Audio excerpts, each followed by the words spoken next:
Hello everyone, thank you so much for coming this afternoon. I'm really pleased to be able to do an acknowledgement and introduce Michelle.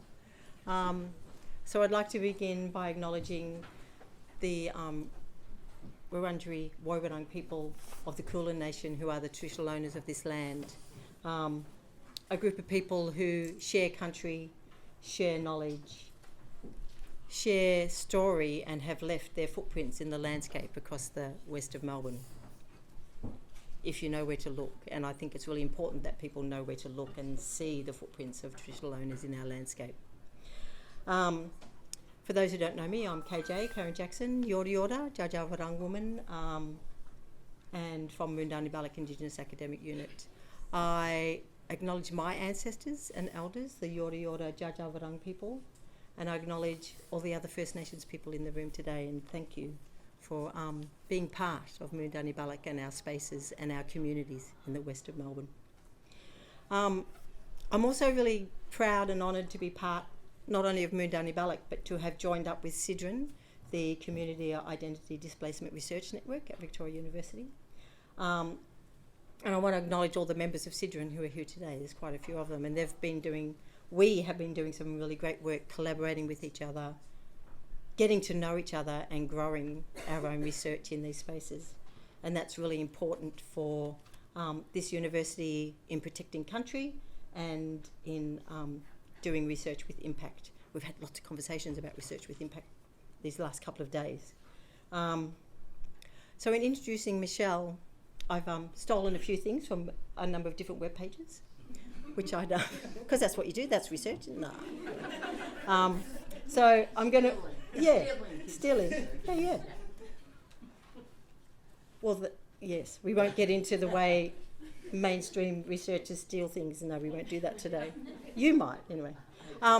So, yes, Michelle's work integrates critical psychological theory with feminist and post-colonial theory, participatory designs, qualitative and quantitative methods, and strong commitments to research for social justice. Her research is considered highly influential and extremely well cited within 4 academic fields: urban education policy, prison reform, theoretical justice studies within psychology, and mixed methods participatory action research. Within the past decade, Professor Fine has been recognised as a pioneer in the field of participatory action research, which she names critical PAR, and we name Aboriginal participatory action research. They're the same things in my mind, I think. She is the founding faculty member of the Public Science Project. We had a conversation about the name as well, I won't get into that, but a research institute designed by and with community-based organisations, which goes to the heart of Mundani Balak and CIDRN, I think. Housed at the Graduate Centre, City University, New York, which is funded in grants from public institutions and private foundations, including the Ford Foundation, there's a big long list, get ready, Rockefeller Foundation, Sundra Foundation, Open Society Foundation, the New York Community Trust, Overbrook Foundation, Wellspring, ADCO, Atlantic Philanthropy, and the Spencer Foundation. The Public Science Project designs and implements theoretically informed and historically enriched research with movements for educational justice and policy reform.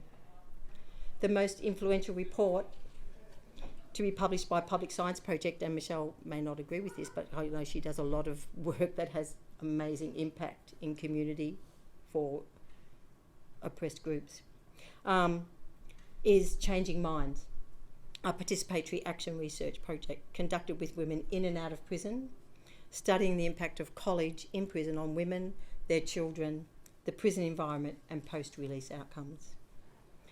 For me, Michelle's work intersects with our Mundani Balak CIDRN work in epistemic justice, participatory action research, women and surveillance, and structural racism.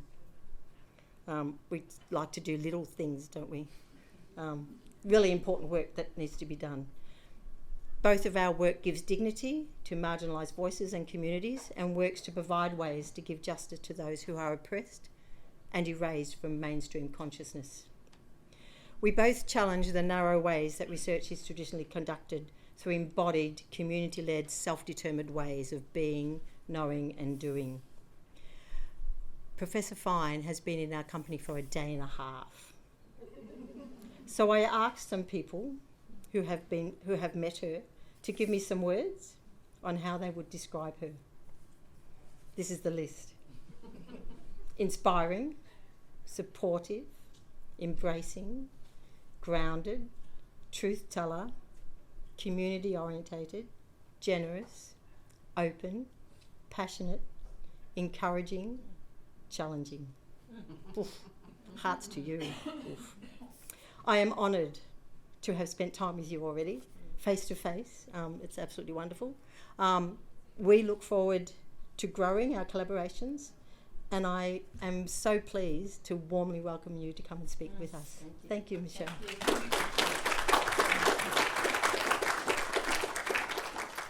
Thank you for that beautiful introduction. KJ and I discovered that we are sisters from different mothers, and so I've really appreciated being here. It has been joyous to work with you all despite the absence of sleep, and you have kept me going. So I'm going to speak about epistemic justice, joys, heartbreaks, and ruptures in revolting times. And I mean revolting in a doubled way, as you can imagine, a time to revolt and times that are really disturbing, which is maybe all the time, if you dare to pay attention. And thank you for the invitation to participate at Mundani Balak. I feel like I've come home to another home. All right, so this will be a braided story and conversation across our oceans.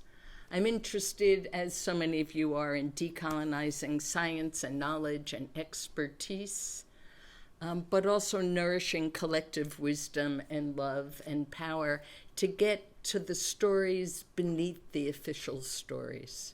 So many of you, particularly graduate students here, have helped me hear stories behind the official story of Australia.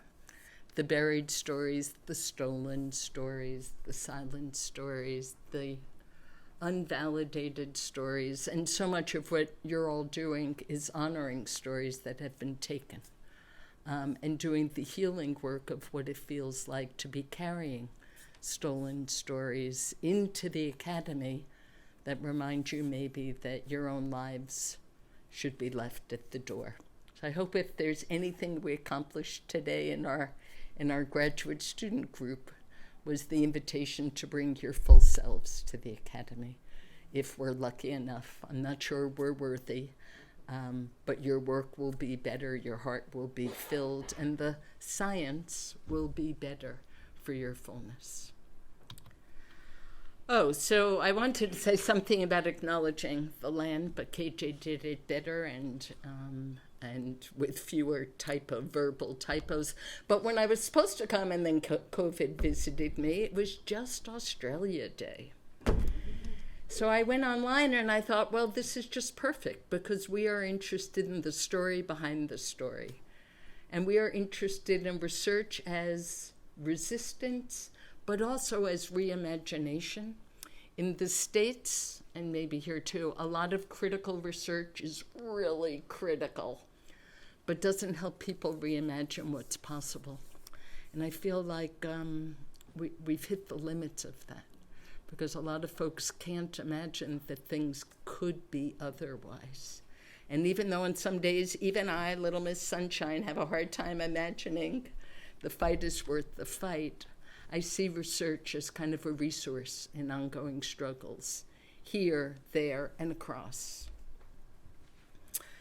as Captain Cook can tell you.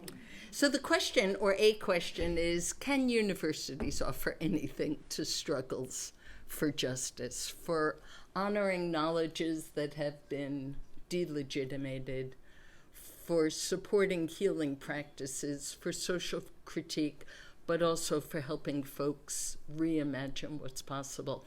There's a group in Brazil, the MST, which is a radical landless peasants, do I say that right? Who have written an essay, basically a letter to the academy saying, a lot of people think you're hegemonic and white supremacists and capitalists, and maybe you are at university, but you owe us. You owe movements. You have the resources, you have the space, you have the knowledge, you have the technology, and you know who else is doing the work. And so I feel like universities have an obligation. And I feel like those of us who have been privileged by skin color, by class, by being educated, that we too have an obligation. That retreat is not a noble strategy. It's not my problem, is not an ethical position. So I'm happy to talk through that with you about how I struggle through who am I to do the work I do. I know lots of you have that in your heads. I'm not Aboriginal enough. I'm a settler from out of town, right? So we have an obligation to rethink the conditions in which some of us pay a huge price and others of us don't. We have an obligation not to study those groups, at least for me, but to work alongside and accompany folks who have paid a price for social injustice in systems that have benefited people like me. Does that make a little sense? And I don't, as we talked about earlier, I don't think shame or, oh my God, I'm so privileged, or useful at the moment. Like, there's work to be done. So if we could figure out how to be humble and stand alongside and learn with and from, maybe we can be of use. So I am from the Public Science Project. We're a 25-year-old research institute at CUNY. I have already invited all of you to our summer institute. Folks from all over the world come, and we do a week-long indaba. We do a week-long conversation gathering where our differences are a resource, trying to imagine research for justice, research alongside movements. We start our institute, as we did earlier, with letters of accountability. So you'll do it again this summer if you show up. I won't ask you all to do it now because we have lots of stuff we have to talk about. But we ask people to think about, to whom is your research accountable? Who lives on your heart? Who do you need to know that you're doing this research for? And it could be your younger self, a future self, an elder long gone, a grandmother in another country, people who are dead, ghosts, trees, polluted rivers, mountaintops that have my indigenous students from the US, from Maori, from New Zealand, have encouraged me to think not just about the people, but the rivers, the mountains, the cows, the birds, the ancestors. My student, Rachel Liebert, is Pakeha, New Zealand, a white European. So she and her colleague, Thea Carlson, are doing a PAR project on transgenerational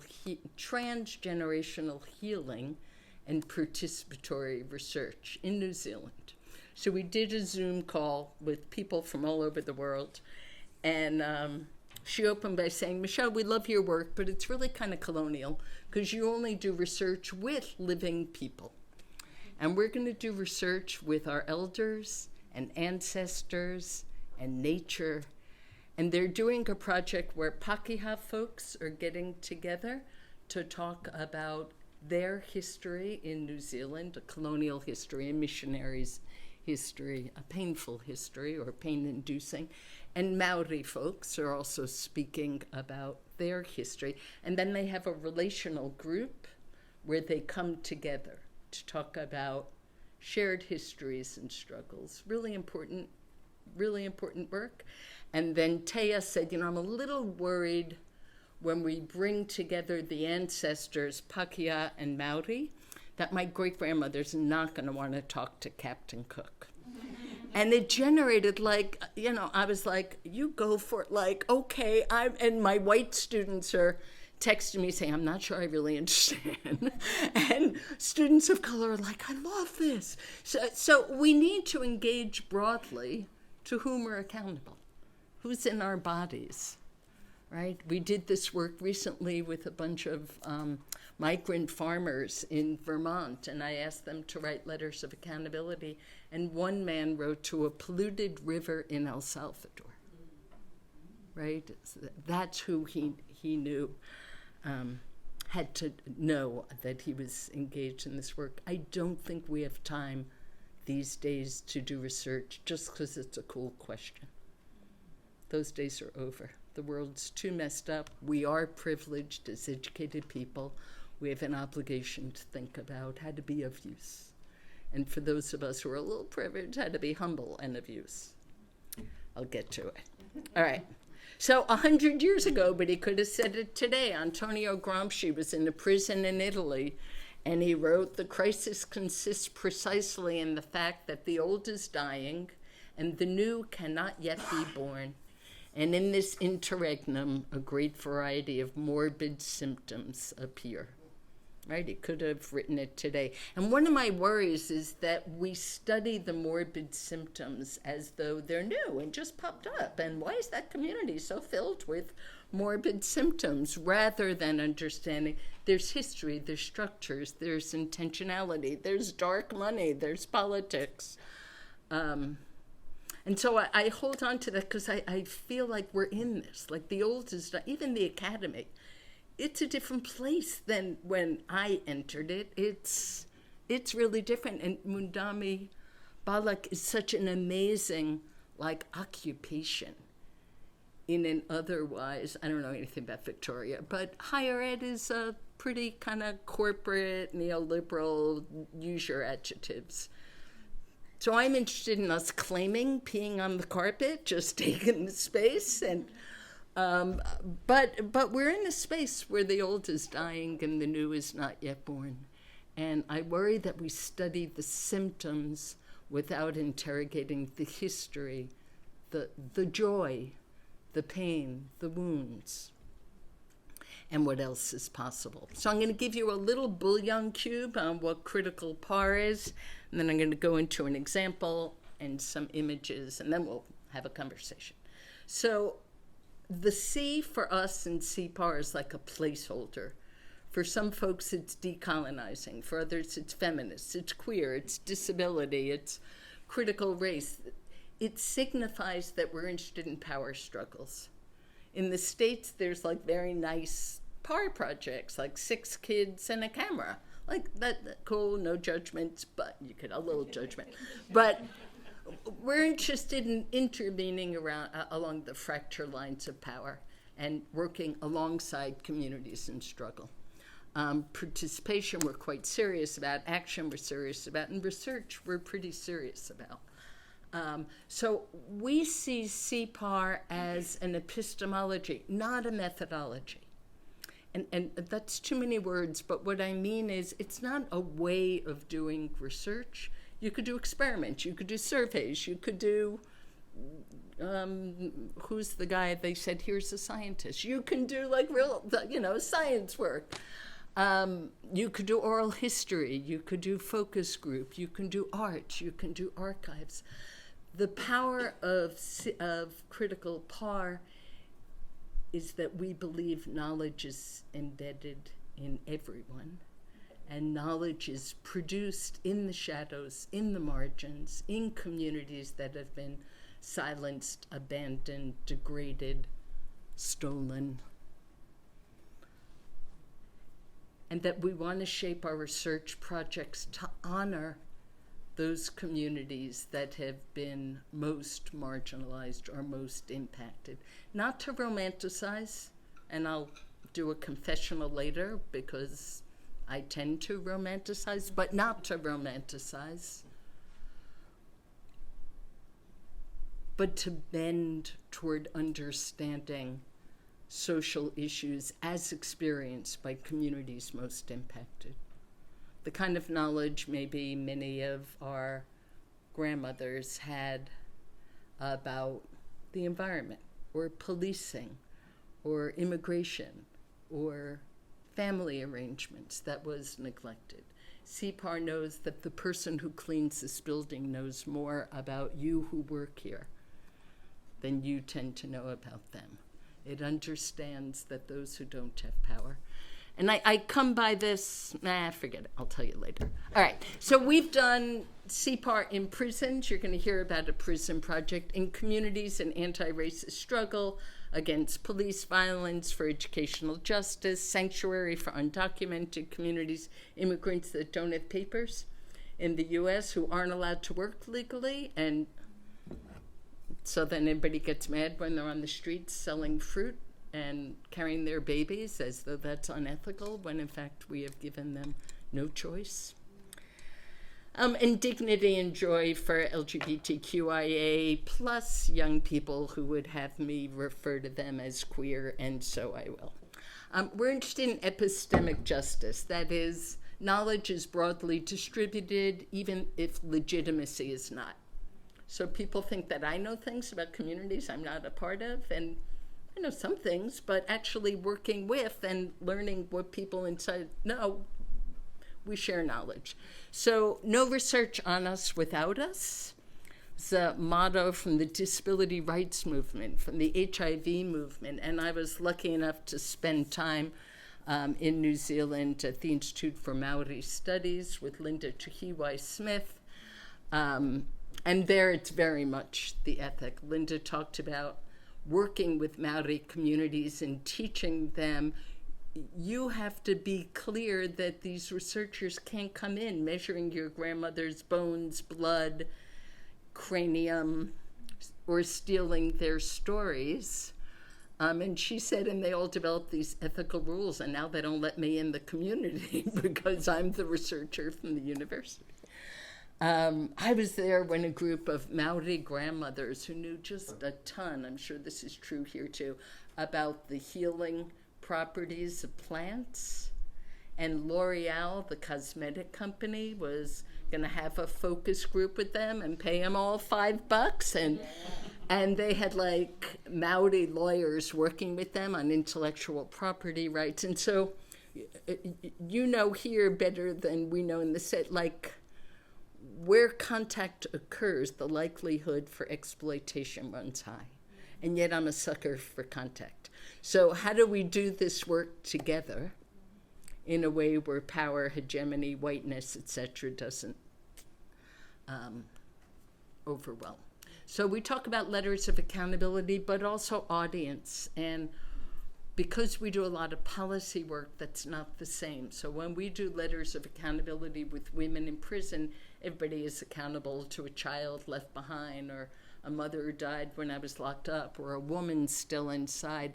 But we have to write to white politicians who live upstate New York, who love prisons, love locking up black and brown people, love the economy, right? So we write and think and theorize in multiple dialects, and I don't consider that complicity or selling out. I consider that being strategic. KJ, to run this place, must speak in multiple dialects, right? That is to preserve the space. And so there's no purity in just speaking a single dialect. We rely on what Lois Weiss, friends from Wisconsin, and I have called critical bifocality. There's an essay in Harvard Ed Review where we unpack this. The point is never to study lives without interrogating history and structure. And never to really study structures without talking to people. Because probably most of you, if we just thought structures determined everything, might not be here, right? So there are lives, and there are structures, and there is history. And for me, the best authority on this is W.E.B. Du Bois, a well-known African-American scholar in the States. Du Bois was hired in 1898 by the University of Pennsylvania because the fancy white people in Philly were very worried about, like, what's wrong with those Negroes? right? They're drunk, they get illness, right? The story's going to sound familiar, right? They're obese, they get sick, they have tuberculosis, their kids don't go to school, the cops are always like, what's wrong with them? So they know they had to hire one of them to study them. So they hired W.E.B. Du Bois, a brilliant black sociologist. He knew he was being hired for a racist question, to study the morbid symptoms. But he took the job and he flipped the script. So he said, read the book, The Philadelphia Negro. It's really, parts of it now are a little offensive, but mostly it's just gorgeous that he went house to house and measured who has running water, who has windows that work, who has access to schools, who has access to health care, right? Who has access to good food. And again, I'm sure there's a history here of what's wrong with those people, or even disparities research.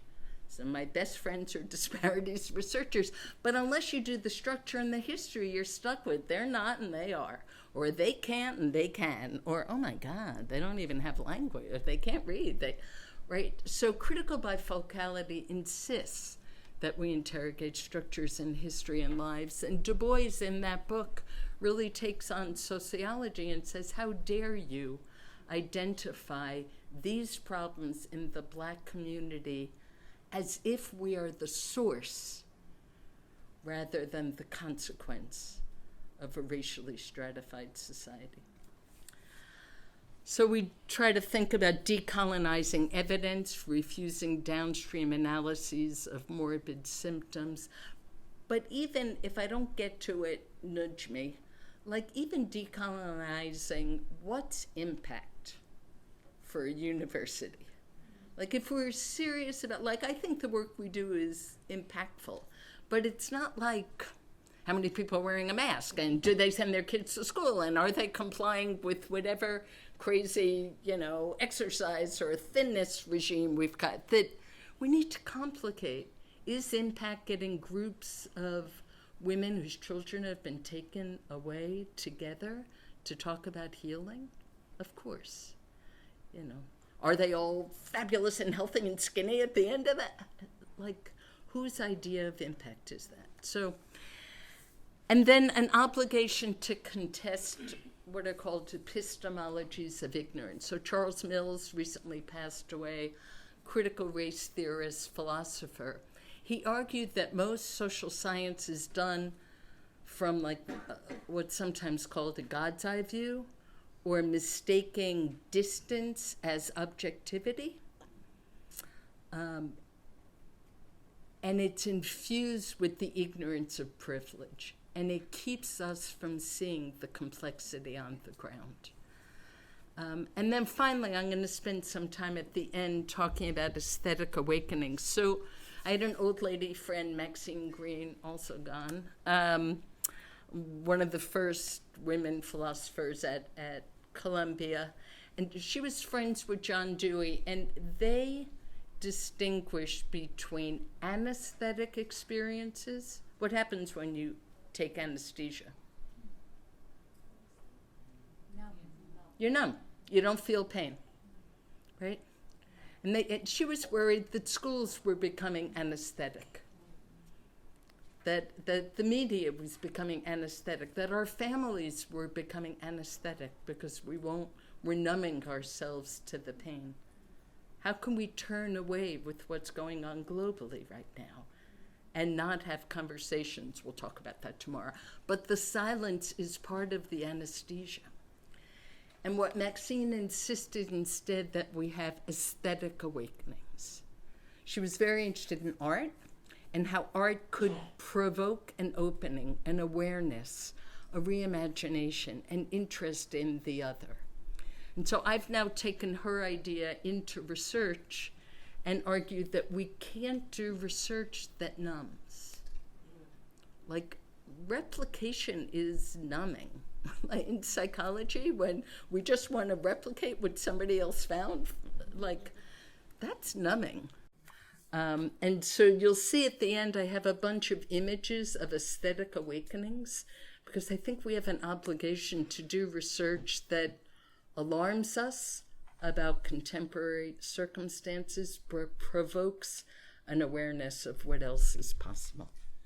All right, so I'm going to go into Changing Minds, the work that KJ mentioned. So this is a project, you could find it online for your friend Tatiana. This is online on www. Prison Policy, I think. So 1994, our president was Bill Clinton. We were mad at him because of Monica. Who knew what we were getting, right? All right, so we were mad at him for a lot of things. And one of the things he did was he took Pell Grants out of prison. So it was like, get tough on prisons, no barbells, no television, and no college. Pell Grants were the grants that people in prison could use to access college education. So up until that point, till 1994, in the U.S., there were 350 college and prison programs. And then once this law passed, there were 8. So the lights went out. Anybody ever work in a prison? Yeah. So they're sadistic, hell-like institutions. In the United States, they're big business. They're enormous. If I were talking to a community of color audience in the U.S., I could ask people to raise their hand if someone they love is in prison, and most people would raise their hand. It's astonishing. So I was friends with some women at Bedford Hills, which is the maximum security prison. Kathy Boudin and Judy Clark were kind of famous radical political prisoners there, and they wanted to get PhDs. So I was working with them, and in the midst of this, college closed. And when the light went out on college, all the other lights went out on adult basic education, English as a second language, GED, right? I know we like to trash education. It's kind of amazing in hell if done well. So they closed down college, and the women inside mobilized to bring college back.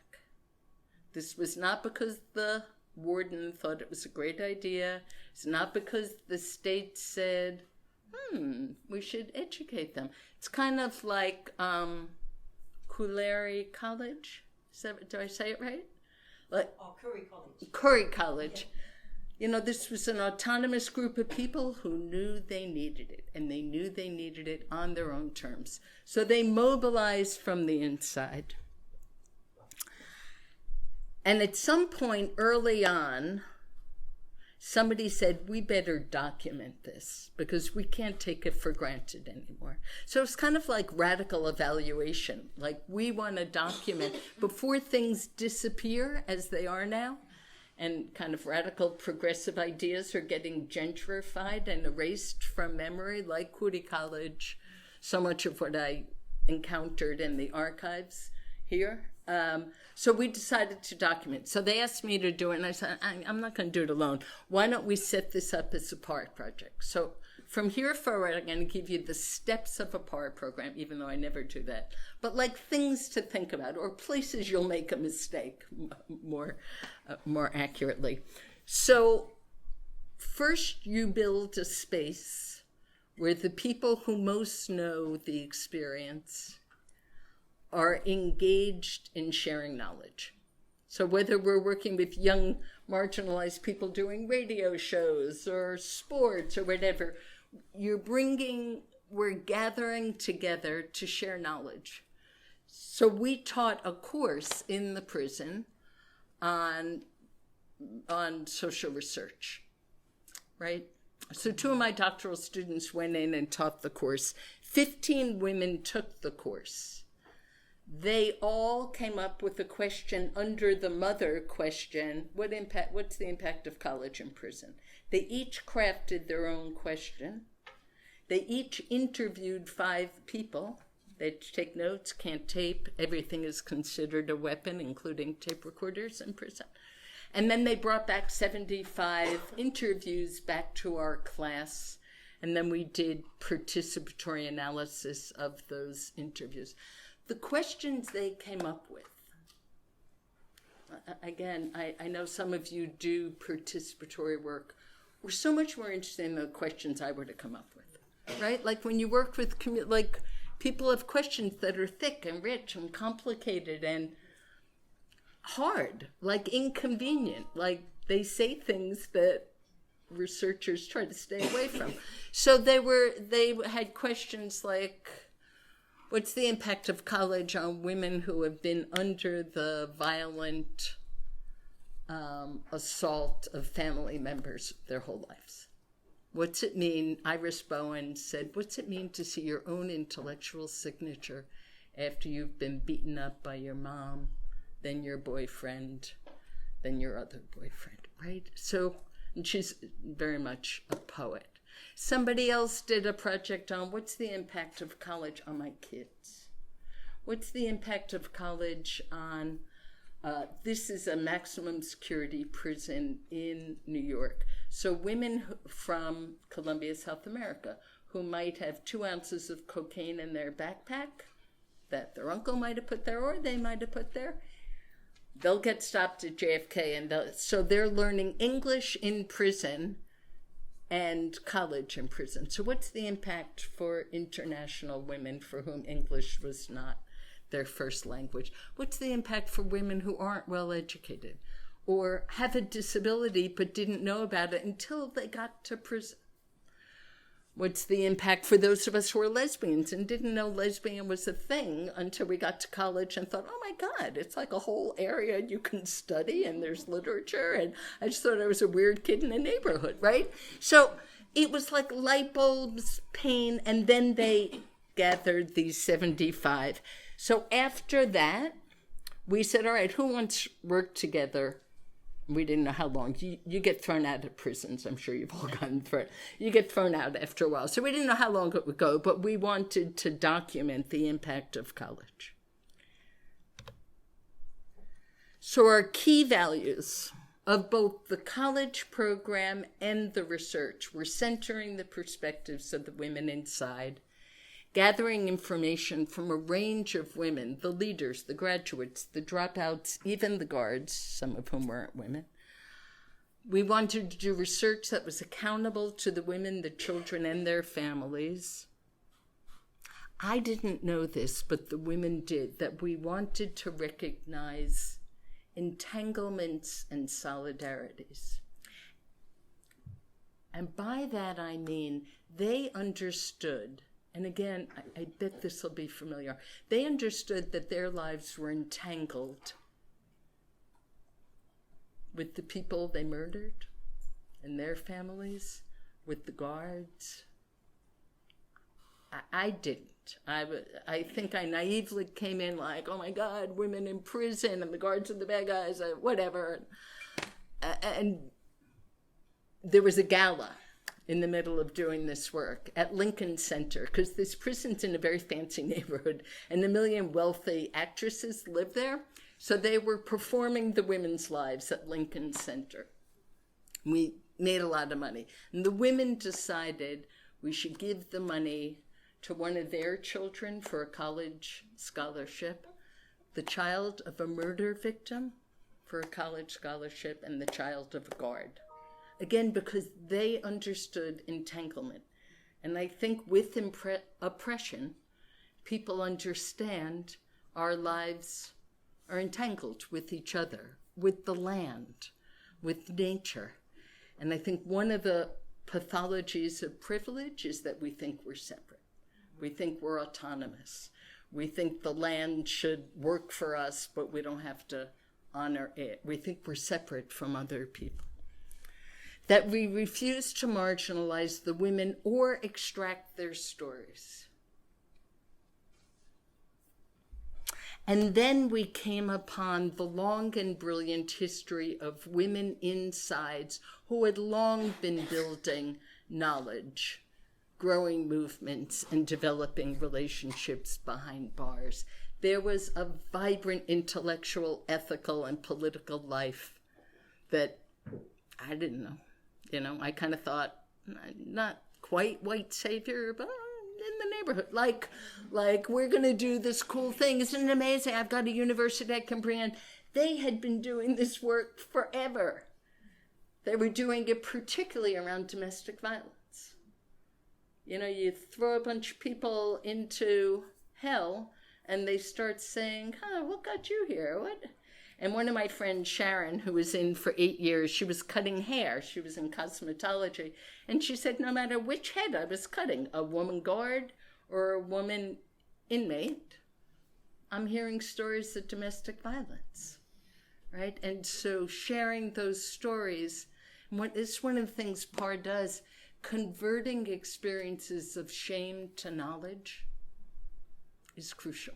When we work with young people, we could fill a room like this and say, we're going to be the researchers and we're going to survey kids in New York City. And they look at me like, yeah, we're going to be the researchers. What do you want from me, lady?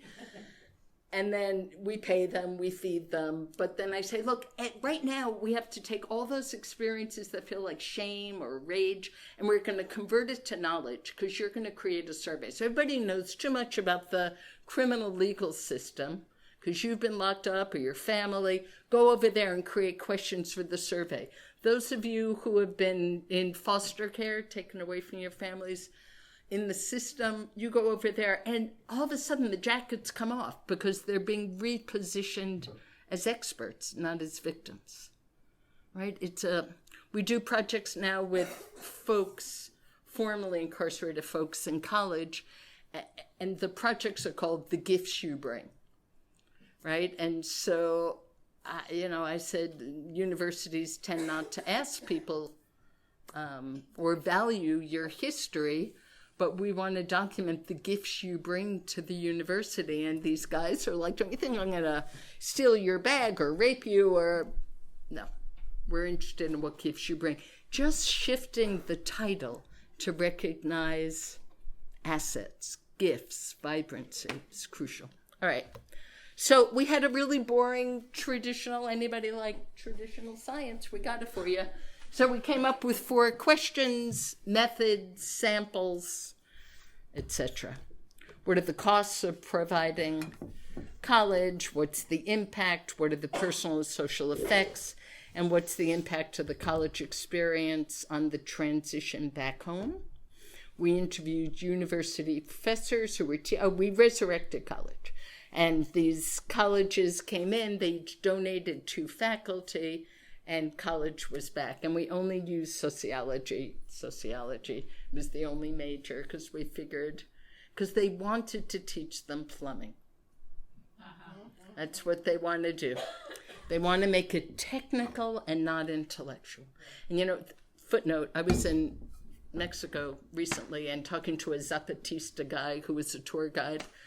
And he said, people from the mountains aren't really allowed into the social sciences or history at the university. They're told to go to the technical areas because they're worried if we get educated about history and social sciences, which is the story of of your building, right, of the trouble we might make. So that idea of creating technical, non-questioning minds is really a way to keep us from asking hard questions. So we did all this. We decided to write to the state and ask them for reincarceration analysis. That is, if you look for the last 10 years of women who did college in prison and women who didn't, how likely were they to be reincarcerated after 36 months back inside? The differences were controlling for crime and prior education. But almost everyone in prison, frankly, is a high school dropout, or that's who's in there. And there were enormous differences. So for women, if they went through college, they had a 8% recidivism rate. And if they didn't, they had a 30%. Men tend to have a 60%. Right? So then we went and we interviewed women post-prison saying, how do you explain that? Like, you have murderer on your record in college, and you're not going back to prison. Like, and people would say, I learned to think through my own responsibilities, social relationships. I can get places with words better than fists. I think about responsibility and remorse. I have to give back, right? I can't get in trouble again. I've hurt too many people. Then we did interviews with correction officers, and the women identified a group of correction officers who hated the program and a group who loved it. Like, you want the bad news or else your research isn't.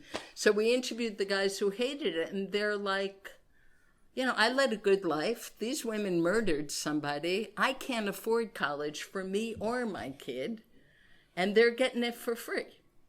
It wasn't quite free. They had to pay something, but they weren't wrong. So we decided to get the colleges to offer courses for correction officers as well, and their kids. There was one course on sign language. So there were a lot of deaf people in the prison, and they took it together, the guards and the women. Totally dangerous because they could meet each other. And afterwards, the guards had to be like sent out to get reprogrammed to an us-them dynamic. Anyway, we found, you know, of course, college is good for the women, for their kids. For at night, we said to the guards, why do you like it? And they said, well, I hate it, but at night, they're not biting each other and they're not coming back. Great quote. So we would turn those quotes into postcards. Like, it's such a weird quote, but I couldn't have made up better data, right? So, or we'd interview the kids, and you have to think about what's ethical about interviewing women's children when they're at the prison. So we didn't want to do the little kids that are supposed to be with their mom. And then we didn't want to interview when they were home in the Bronx saying, what's it like to have a mom, right? So we interviewed the teens because they had a support group inside and outside. And I'll get to it later, but we then did a project with them. We then met, the women said, we have to meet with the state legislators and find out what do they need to know. So I met with Jeff Aubrey, who headed up the Black Congressional Caucus in New York State, and I said, we have great data, and college reduces recidivism, and the women are better, and their children are better. And he said, Michelle, my colleagues don't give a shit about the women or their kids. You have to prove that they're not coming back, and it saves us tax dollars. Right? Those were not discourses I wanted to ride on. We wanted to ride on. They're better, their kids. But he said, you want to be strategic? Get KJ to go to the leadership meeting. Like, we have to talk about all of it. So we did. We did an analysis. I got a friend. I mean, the cool thing about PAR projects is good karma happens. Like, a friend who is a political economist said, you know, I'll do it. Just get me the numbers, give me the recidivism rates, then we'll figure out what's a cost per 100 women to educate them if they're not coming back, compared to not educate them. They're coming back, their kids are still in foster care, their parents are dying on their own, etc. So we did a cost-benefit analysis, my least favorite part, but powerful. And so, like, a message to you is go where you're scared. Like, there are so, on every project, there are places I'm scared to go, and I'm always wrong. Like, go where you're scared, because it might not be so pretty, but there's a story behind it. All right. So we had lives and statistics, and we created this. This is a beautiful report.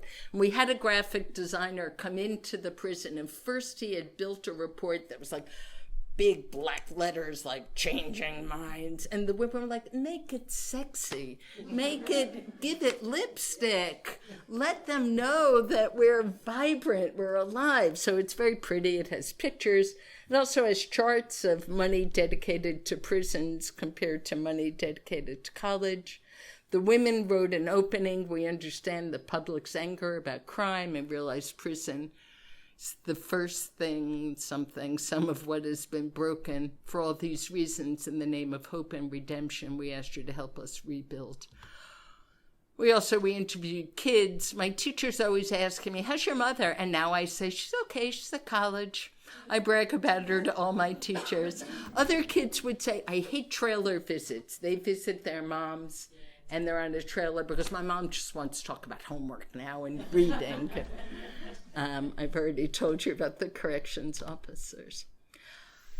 We also went to get the counter narratives. Don't be scared of the dominant voice because it's richer than you think, and it sometimes looks so silly next to the complexity.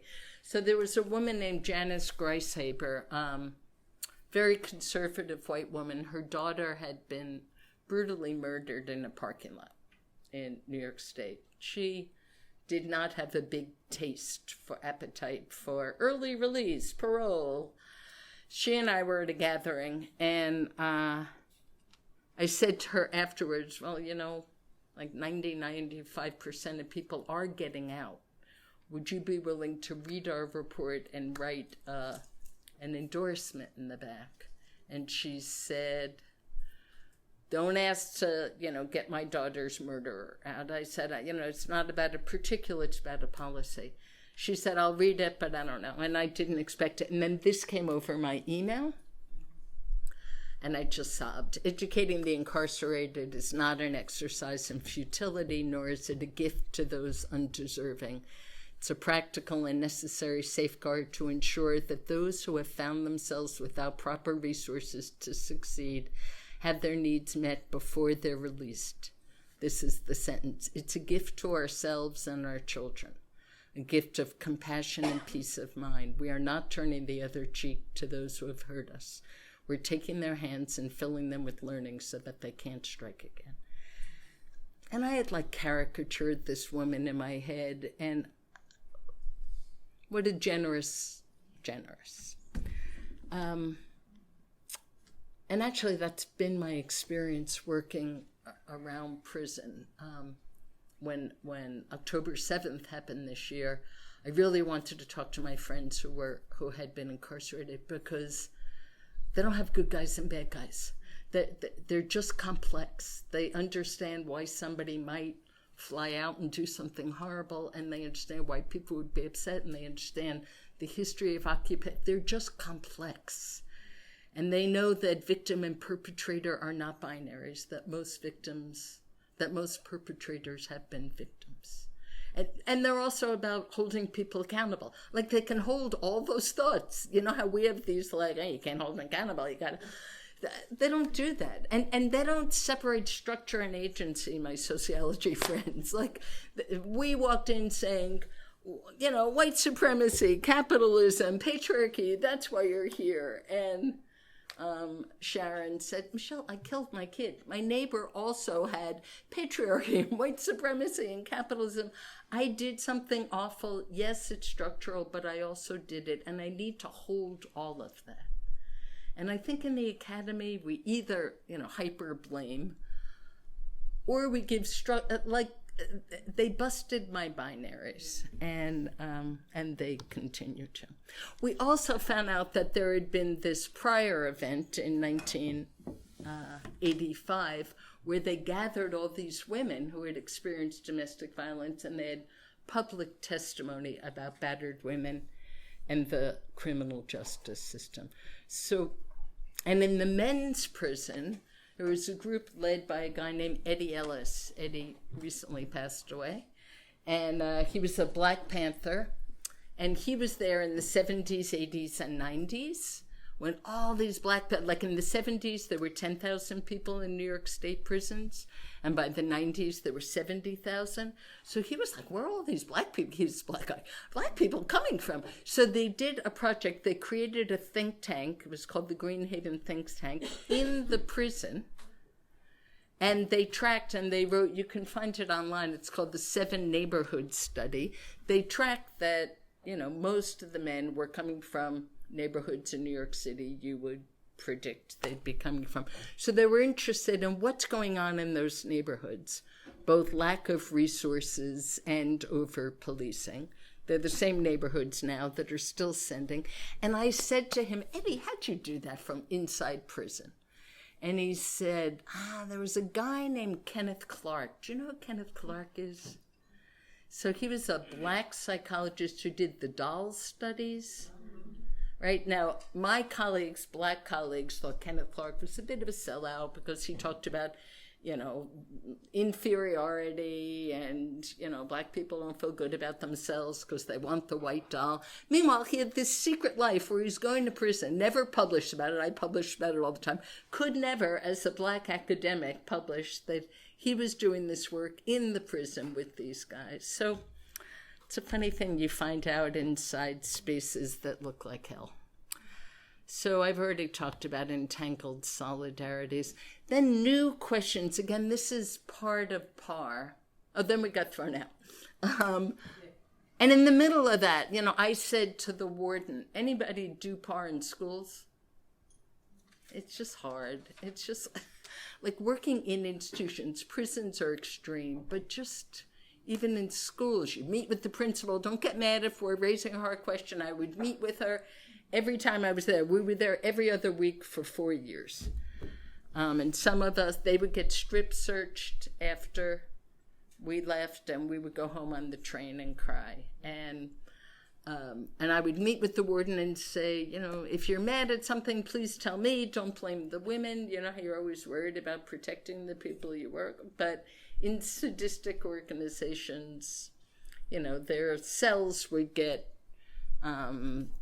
invaded by guards, or their poetry books would get ripped, and the superintendent, there was like a weird sexual thing going on, and so they distracted by focusing on my friend Kathy, and they wanted Missy to rat out Kathy, and she's like, she didn't do anything. So Missy got sent to the Canadian border. That's just, I can't explain the logics of prisons, but it is how sadist institutions work. So new questions emerged. And frankly, we had never written about how awful prisons were. And then Abu Ghraib occurred. Remember when U.S. military were disgusting and naked and dogs? So there was a panel that I was asked to be on. Are our prisons like Abu Ghraib? And I was on with like human rights and, big organizations. And in that session, I realized the people who know can't speak. Like formerly incarcerated people can't be on this panel. And former correction officers are not going to speak. And I have an obligation. So Maria Torre, a colleague, and I, we wrote a piece called Intimate Details. You could find it online. And it was like the story of prison, not just the joy of the college program where everybody was like upbeat. But we made an ethical decision to take the horrible stories and move them elsewhere. And again, these are just tricky. If you're working inside a community that's vulnerable, you want to think about how to make the issue visible and the people not vulnerable, right? And those are hard decisions. So the kids of the women wanted a project. So one night we just had a gathering at the Graduate Center, and the kids ranged from 7 to 37. And they said, we want a project on how the prisons treat us. So they made a film. You could go online. It's called Echoes of Incarceration. And it's like a kid film. Like it opens with, I came home from school and my mom never came home. And for 2 weeks, she never came home. And I was scared to tell my grandmother because I didn't want her to worry, but I didn't know where she was. Or I came home and I heard my grandmother in Spanish on the phone crying, and I understood that somehow my mom was gone. Or I was there and the cops pulled the guns on me. It just opens like that. Then it's the first visit. Then it's when they got out or not. And they continue. They're now an organization of the children of, and they're filmmakers. They're amazing. And there is something just powerful about moving these narratives from shame to public. And it is such a common experience in the States. These films are now shown in schools. So we do work with formerly incarcerated folks in college, post-release. I'm just going to say a word about the Survivors Justice Act and then show you. So there's a new project. So this is like 30 years ago. But we're all still working on projects together. So my mom dies, they all show up. One of them's has cancer. We've built a gorgeous, funky, complicated sisterhood across bars, across class, across race. And like I said, I'm a sucker for that. It's not that those tensions are not always there. Who gets to talk, who's taking over, it's always there. There's weird competitions among who can speak, who must speak. What do we do with the rage of our work? How do we reimagine what's possible? In the States, there's a big movement for abolition. Is that a movement here? And actually, formerly incarcerated women are a little mixed about it. Like, it's not just, like, people at the Graduate Center, when you come you'll meet our students, they're wonderful and radical, and there should be no cops and no prisons and no... And the women are like, they're coming back to my neighborhood. So can we just talk, like, obviously over-policing, over-incarcerating is terrible. But can we think through under what conditions, how we create spaces to support people at the same time that we want to get rid of prisons? What else needs to be in place? That's what I mean by the limits of critique. Like right now we're critiquing everything and doing away with it, but unless we also are thinking through what needs to be in place. All right, so about 10 years ago, a group of formerly incarcerated women, mostly women of color, came together and decided we need a law called the Domestic Violence Survivors Justice Act. So if a woman or a man or a trans person can show that they were experiencing domestic violence at the time of the crime, they can have their case retried with an understanding of trauma and coercion. Not just, you're beating me and I kill you. Not just that, but you're beating me and we kill somebody else. So it's a complicated argument, all right? So that was 10 years ago. So the lawyer who was representing all the cases, Kate Mogalescu, said to me, everybody says I need to work with you. And I said, well, let's get some formerly incarcerated women and create a research team. So we're now 4 years into this. There are 7 or 8 formerly incarcerated women, all paid to be on the research team, 2 lawyers and Maria, myself. And we've created something called Airtable. Anybody know? It's a very interesting data system where you can input what we're doing, women who were arrested between X and X, who have any evidence of domestic violence. We check Nexus, Lexis, the legal, and the media, who their race, their county, their sentence, etc. We wrote letters to all of them saying, this law now exists. We worked with jailhouse lawyers, librarians. This law now exists, right? And by now, 4 years later, 50 people have gotten out early. 280 prison years have been reduced. So we're all on Zoom. This is all happening during COVID life. We had put together a list of older women in prison to write to our governor and just say, let them out.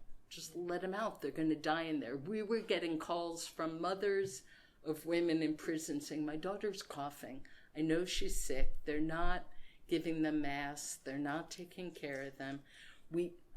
It was wild. So in a panic, just like Impact, we just put together this list, send it to the governor, said, just let them out. They're old.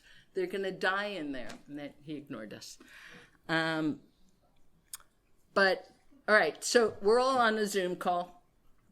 And Kate, the lawyer, says, and we're all worried about Patricia Smith. So Patricia's now 38. When she was 15, African-American, preacher from upstate New York had taken her in and was having sex with her and then brought her girlfriend in, and it was statutory rape, and then he'd bring his friends in. And anyway, one night when she was 17, she and her girlfriend wrapped a telephone cord around his neck. By accident, on purpose, who knows. Anyway, all right, 28 years in prison. So this is our first case, and we're all like, I've got to let her out. And she's amazing. She's gone to college. So we're waiting on that. The lawyer gets on the call and says, the first person to get out on the DVSJA just got out. And his name is Lumumba something. And we're all like, you could just see the faces, his name.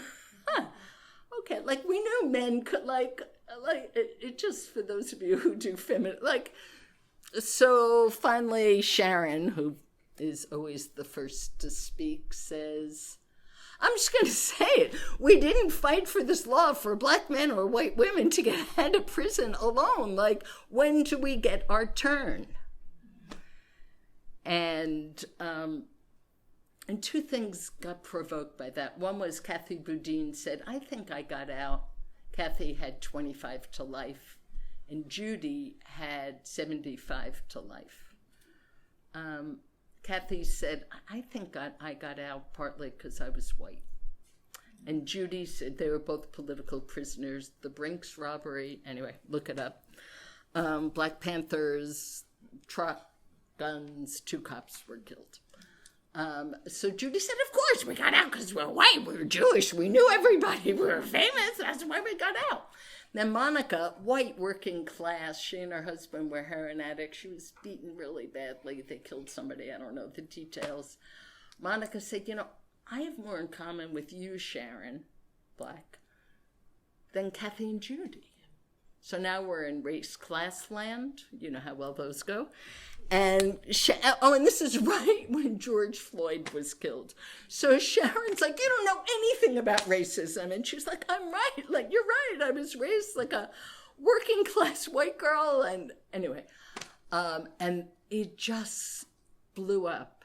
And I tell you this because when you do par work, you are stepping on dangerous power lines.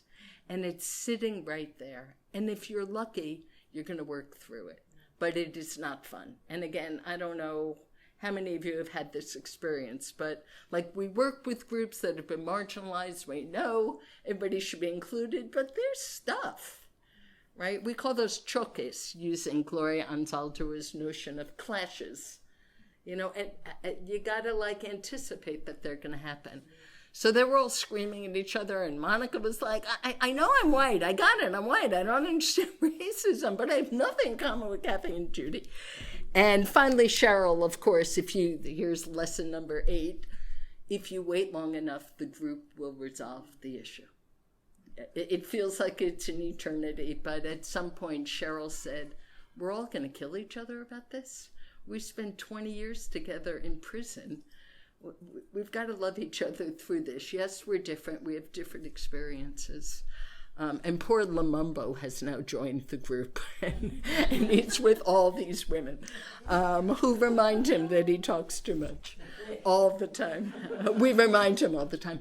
And as women get out, they join the research team if they have the time. And there's one woman, Asia, who she was married, a Panamanian woman married to a white guy who was beating her, 2 daughters. She gets out and they deport her to Panama.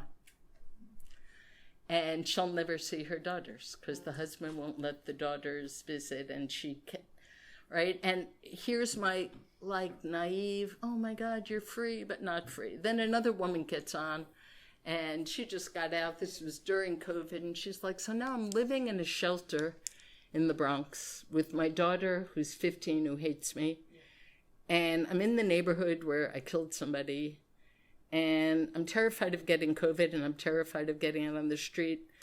And if I knew what I knew, I might have punched a guard and not get out of prison. And my own internal naive white epistemology of ignorance, like, you're free, right?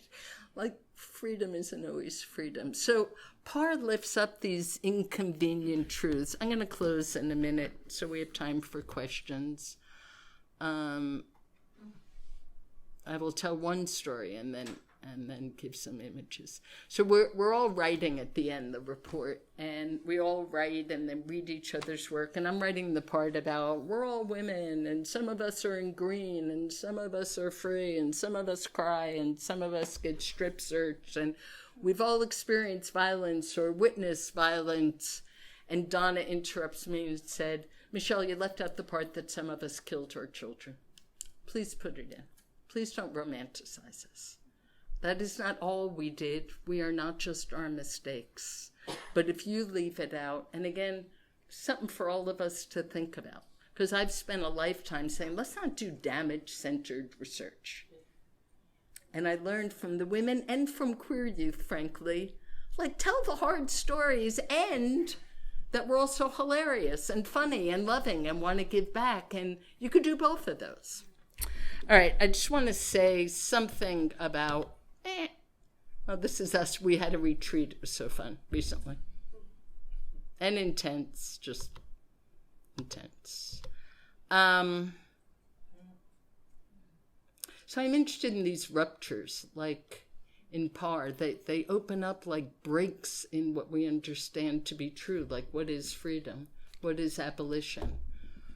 I came to understand the long, punitive arm of the carceral state. And again, you have a differently brutal history. But that lives, embodies, it carries across generations, whether our parents, grandparents tell us about it or not, it's there. You know, some families tell their kids a lot about it. Some tell nothing, but we all feel it. And then, we were on TV.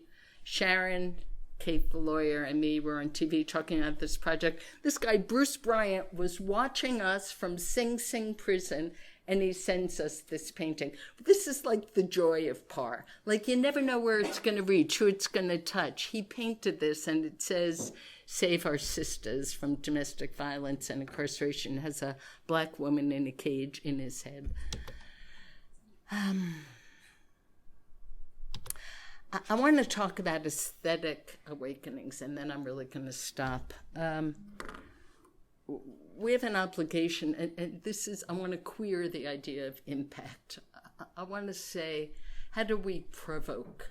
Not in ways that are just measured, but how do we use language, arts, knowledge, solidarity that dare to bear witness to the pain and open the imagination for what else is possible. So W.E.B. Du Bois, my friend I was talking about before, he has this book. He went to Paris in 1900. He took all this data on Black people, and he just made like visual maps and art of the data, because he wanted to talk to Black people, and Black people weren't allowed to learn to read. So he developed a pageantry genre. He performed his data down the streets on Black history because that's who he was accountable to. He was happy to be in the academy until he wasn't. So this idea of aesthetic awakenings goes way back. Future Reset is the space that has figured out how to use art, and so many of the projects here have. This is a project on police violence in the Bronx. We worked with communities who were watching their sons be brutalized. And Brett Stout, who does critical statistic, he's made a map. You can't see it here, but it takes a year's worth of data in New York City on police stops and arrests. And he just shows the innocent stops over a year. And at the end of the image, you see which parts of New York City are Black and blue. Innocent stops, no ticket. The cops beat you up. Then they say, it's not you. Forget it. Get out of here. You don't tell anybody. You certainly don't tell your mother. You don't tell your grandmother. You don't want people to worry. But it's in your body. We make T-shirts. This woman, Jackie Robinson, is one of the co-researchers who also became a lead plaintiff in a lawsuit. But we have these T-shirts. Why do I always fit the description? We went to Yankee Stadium. So you know the Yankee image that looks like this? Anyway, there's a Yankee. So it was the day that Derek Jeter, is that a name that has traveled? Anyway, so he retired. I barely know this. Why do I think you should? But an artist just showed up from somewhere and said, I want to work with you. So the policy of stopping and frisking for little things, people of color, like we're going to arrest you for squeegee, like cleaning windows. Because if you do that, you're likely to kill somebody.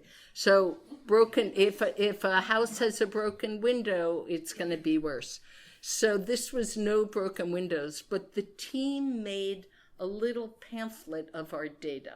They handed it out the day that Derek Jeter retired. So Yankee Stadium is in the South Bronx, poor black neighborhood, a ton of police violence. And it's almost all white people who can afford to go. And they come in. And so the inside of this is, welcome to the South Bronx. Like, we live here. Our children go to school here.